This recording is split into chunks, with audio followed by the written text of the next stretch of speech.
one of the first things in harm reduction is not trying to change the person, but meeting the person where they're at. Yeah.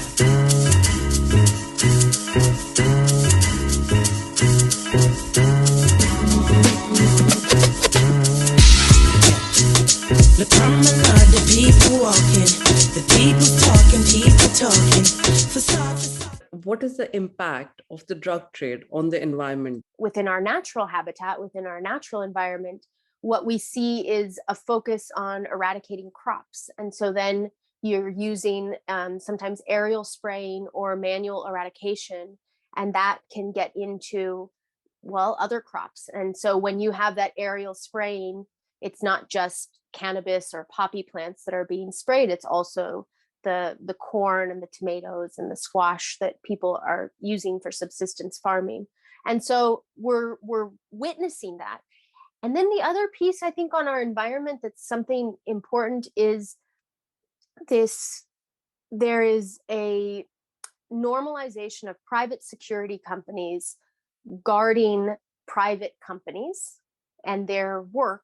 And so there is a generalized displacement of communities from resource-rich territory in order for these private companies to do exploration and to be able to see, are there opportunities around mining? Are there opportunities around other extractive industries? There is a clear link between some organized criminal groups and the private sector and the government, so that it's not so clear cut to be able to say, these are the good guys and these are the bad guys, in quotations. Everything is a lot more integrated. There's more intertwining. And so you see a lot of maybe government forces working with, private sector interests in order to push through some of this displacement. So if you are living in a community and you hear a shootout for 4 hours in the morning, you're going to think, maybe I should leave. This isn't safe. And so then if everyone from that community leaves, then that provides the opportunity for private sector to explore opportunities if it's a resource-rich area. And all of this is justified under the umbrella of the war on drugs. It's a state where the illegal economies have been intertwined with legal economies, and where legal businesses are also owned by the same people who own illegal businesses, and that there are great interests in maintaining the status quo, because you also have there's greater revenue gains that are made in a state of war and in a state of combat than if we were investing in peace, if we were investing in opportunities for young people. Why are we pushing for change? Because any person should have the opportunity to live within a legal framework, to be upholding the rule of law. And prohibition has forced communities that for generations had been cultivating these crops.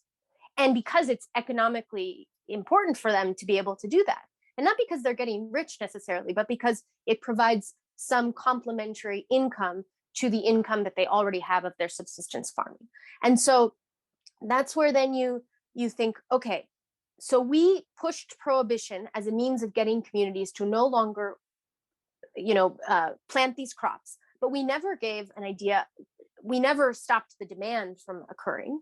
And so then we created an idea that these are the bad people, those people who are cultivating, those people who are distributing, when really they're responding to economic dynamics around the world, global dynamics. Would you be bold to say that those that show up to negotiate or make pledges on behalf of countries at COP, and maybe Mexico specifically, do they have the political power to follow through with those pledges? The problem with these kinds of conferences is that you need commitments that are going to be long-term. You need commitments that are going to go beyond one person and one president and one administration. And so we would need folks in government to believe in that continuity and to believe in a commitment that's made in a previous government. I have the commitment to carry that out. And so that's really what we're going to be looking at. What is it that they put on the table, on the negotiating table? What is Mexico going to be willing to do? And then does the political will exist beyond the next 3 years to ensure that that actually happens? Would you say legal regulation of drugs needs to be part of that package as well? I mean, I would say yes, but I don't think that legal regulation is even on the in the mindset of most of the people who are going to be in that meeting. I think that, here in Mexico, we've begun having that conversation about what would it look like if we regulate cannabis in its full form, so that would include hemp products. What could that look like as a shift to a more sustainable development and more sustainable agricultural practices in some places? Because we have we have crops in some areas that need a lot of water. And I've spoken to farmers in those areas and they say, I would like to switch to hemp because then I would be able to use less water, right?